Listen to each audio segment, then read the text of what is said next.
Hello and salam. Hopefully, you're doing fine. Today's session is about binary opposition.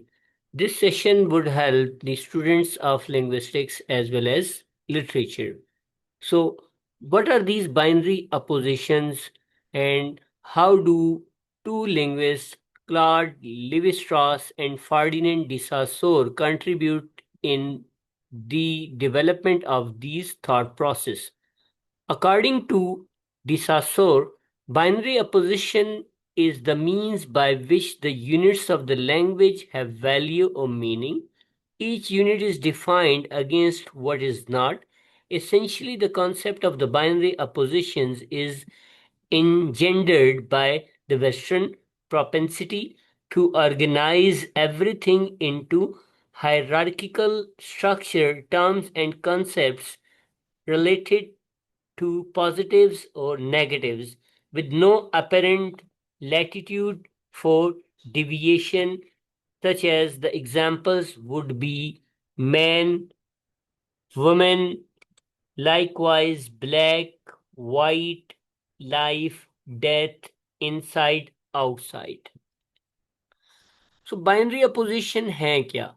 ये basically language के अंदर Ferdinand डिसासोर ने divide किया है मीनिंग को अंडरस्टैंड करने के लिए, मीनिंग को समझने के लिए इन्होंने चीज़ों को दो ग्रुप में डिवाइड किया जिनको हम बाइनरी अपोजिशन कहते हैं। तो वेस्टर्न फिलॉसफी के अंदर अगर देखा जाए तो हायरार्किकल स्ट्रक्चर डेवलप किए हैं जो पॉजिटिव और नेगेटिव करेक्टरिस्टिक्स के साथ एक दूसरे को वैल्यू देते हैं, डिफाइन करते हैं और एक दूसरे को दिखाते हैं कि क्या वर्थ दूसरे की है। जैसा कि मैन की डेफिनेशन जो जब भी की जाएगी वेस्टर्न फिलॉसफी के अगेंस्ट या बाइनरी अपोजिशन के अगेंस्ट या स्ट्रक्चरलिज्म की वैल्यूज के अंदर रहते हुए, सो मैन को वुमेन के कंट्रास्ट में देखा जाएगा। मैन को देखा जाएगा किस तरह वो सोशली पावरफुल है, प्रिविलेज है, डोमिनेंट है, किस तरीके से वुमेन सोशली अनप्रिविलेज्ड है, किस तरीके से पावरलेस है या डोमिनेटेड है। इसी तरीके से ब्लैक वर्सेस वाइट्स को देखा जाएगा। ब्लैक किस तरह से पावरलेस रहते हैं अमेरिकन सोसाइटी और यूरोपियन सोसाइटीज के अंदर, वाइट कैसे प्रिविलेज रहते हैं। इसी तरीके से लाइफ कैसे एक वैल्यूएबल चीज है, डेथ कैसे एक जो है ना वो डिस्ट्रॉयर के तौर पे देखी जाती है। इनसाइड और आउटसाइड एक जो ओपिनियन डेवलप किया जाता है एक इनसाइडर का, आउटसाइडर का किसी भी कम्युनिटी के अंदर।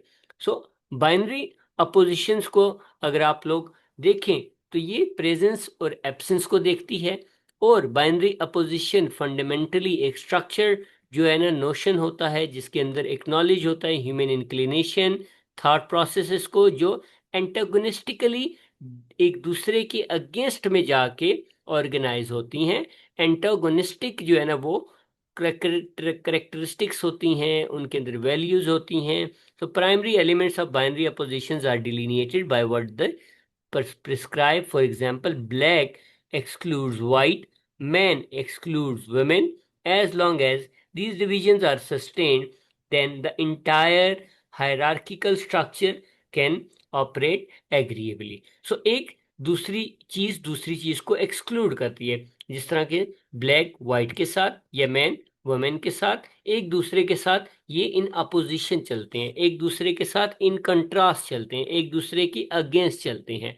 सो ये कॉन्सेप्ट जो हमें दिया था वो फर्डिनेंड डिसासोर ने दिया था कि लैंग्वेज क्या है। लैंग्वेज जो है ना वो व्हाट इज नॉट, लैंग्वेज चीजों की डेफिनेशन उनके अपोजिट से उनकी आइडेंटिटी डिराइव होती है। इसी तरीके से क्लाउड लिवी-स्ट्रॉस एक और इम्पोर्टेंट नाम है इस स्ट्रक्चरलिस्ट थॉट प्रोसेसेस को डेवलप करने में, जो कि एक एंथ्रोपोलॉजिस्ट थे। उन्होंने इस सिलसिले में मिथ के बारे में बात की है कि वो क्या है, एलिगरी है intended to account for the origin of human institution. According to Levi Strauss behind allegorical myth lies profound abstract thought, कि एक जितनी भी एलिगरी हैं, जितने भी हमारे ये जो हिस्टोरिकल रेफरेंसेस हैं या जितनी भी मिथ हैं, इसके अंदर हमें एक एब्स्ट्रैक्ट थॉट जो है ना वो थॉट प्रोसेस वर्किंग में होता है। कहता है कि beyond the strangeness the miss difference different versions intervene to form a single system based on a common structure far beyond the surface level. Myth contains the deep level, a conflict between polarized values, and the myth story supposed to reconcile the conflict. कि एक जो है ना वो conflict है, एक deep structure है, deeper level के बीच में वो पोलराइज्ड वैल्यूज हैं, दो अपोजिट वैल्यूज हैं, ऑक्सीमोरॉन्स है या एंटागनिस्टिक वैल्यूज हैं जो एक दूसरे के अगेंस्ट चलती हैं। और मिथ क्या है, स्टोरी के अंदर वो एक कॉन्फ्लिक्ट को रिकॉन्साइल करने के तौर पे इस्तेमाल किया जाता है। तो Levi Strauss holds that the structure consisting of a pair of dialectical notion in universal and timeless lies, कहता है कि in our conscious, की एक यूनिवर्सल नोशन है जो हमारे कॉन्शियसनेस के अंदर, हमारे शऊर के अंदर भी होता है, थ्रू विच कहता है कि it projected onto an array of the text myths that describe and explain the world. It is universal structure which Levi-Strauss calls it binary structure. So Levi-Strauss भी उसको बाइनरी स्ट्रक्चर कहता है जैसे डिसासोर ने कहा था, लेकिन ये इसको एब्स्ट्रैक्ट लेवल के ऊपर देखता है, ये इसको थॉट प्रोसेस के लेवल के ऊपर देखता है, और ये इसको देखता है कि किस तरीके से चीज़ें एक दूसरे के अगेंस्ट में चलती हैं। तो एग्जाम्पल जो हमें अपनी राइटिंग में लिवी स्ट्रॉस देता है वो रॉ वर्सेस कुक्ड की देता है, लाइट वर्सेस डार्कनेस की देता है, हेवन वर्सेस अर्थ की देता है। इसी तरीके से लिवी स्ट्रॉस कहते हैं analyse this myth by breaking it down into the components parts such as Oedipus marrying. So ये Oedipus Rex जो सोफोक्लिस का एक ड्रामा था वहां से एग्जाम्पल लेकर आता है, और वहां पे एग्जाम्पल हमें वो जो उसका डीप स्ट्रक्चर है जहाँ पे Oedipus मैरिंग हिज मदर, वो अपनी मदर से शादी करता है, किलिंग हिज फादर, अपने फादर को मर्डर करता है, and killing the sphinx. So ये जो स्ट्रक्चर है ये कहता है कि these events representing the fundamental structures related to incest, के जो मैरिज है, मदर से मैरिज का जो कॉन्सेप्ट है वो इंसेस्ट के जुमरे में जाता है।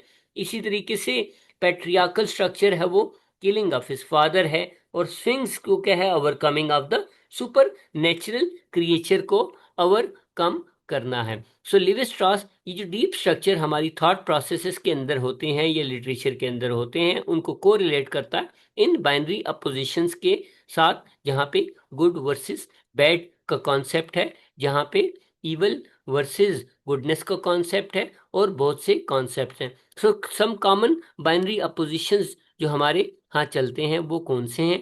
Adult versus child, alien versus human, deceitful versus honest, dependent versus self sufficient, fury 161 versus अर्थ।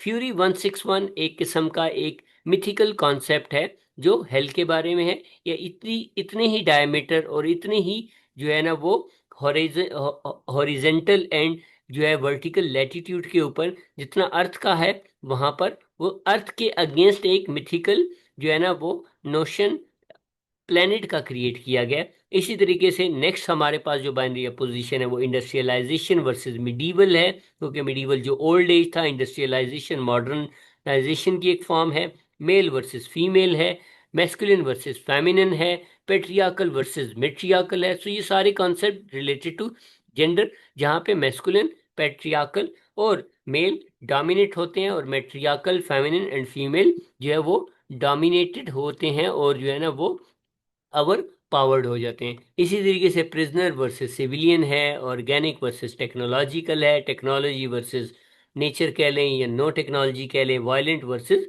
हार्मलेस है। सो आज का जो हमारा सेशन है वो किस से रिलेटेड था? वो था बाइनरी स्ट्रक्चर से रिलेटेड। बाइनरी स्ट्रक्चर जहां पर दो किस्म के थॉट प्रोसेसेस हैं और चीजें अपने अपोजिट से पहचानी जाते हैं, उनके अपोजिट ही, जैसा कि हीरो वर्सेस विलन है।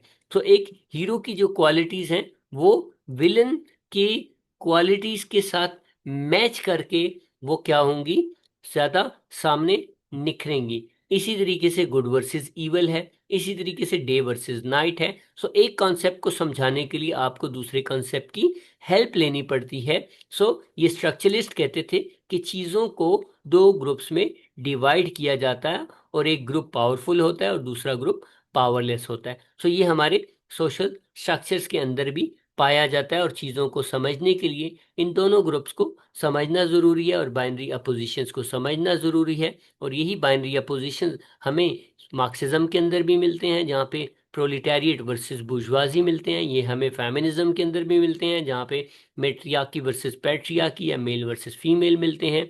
यही जो है ना हमें कॉलोनियलिज्म और पोस्ट कॉलोनियलिज्म के अंदर भी मिलते हैं, जहाँ पे मास्टर स्लेव और पेरिफेरी मार्जिन या पेरिफेरी सेंटर का रिलेशनशिप देखा जाता है। सो इसी तरीके से ये रिलेशनशिप हमें क्रिटिकल रेस थ्योरी में भी मिलेंगे, जहाँ पे ब्लैक वर्सेस वाइट का जो है ना एक डोमिनेंट डिस्कोर्स डेवलप होता है। और यही डिस्कोर्स हमें क्रिटिकल डिस्कोर्स में भी मिलेगा, फेमिनिस्ट डिस्कोर्स एनालिसिस में भी मिलेगा। ऑलमोस्ट सारी थ्योरी जो भी हमारी वो क्रिटिकल थिंकिंग के साथ कोरिलेट कर रही हैं, उनके अंदर हमें ये सारे के सारे कॉन्सेप्ट मिलेंगे। मगर ये जो मॉडर्निज्म और स्ट्रक्चरलिज्म है, इनने इन्होंने बाइनरी अपोजिशंस को और बाइनरी स्ट्रक्चर्स को बुनियाद बनाकर लैंग्वेज को देखने की और स्ट्रक्चर्स को देखने की कोशिश की थी। सो इस सेशन को हम यहीं कंक्लूड करते हैं। अगर इससे रिलेटेड आपका कोई सवाल हो, so you can reach me out through the comment section below. Till our next session, stay happy, stay blessed and make this world a better place in your domain. Take care and bye bye.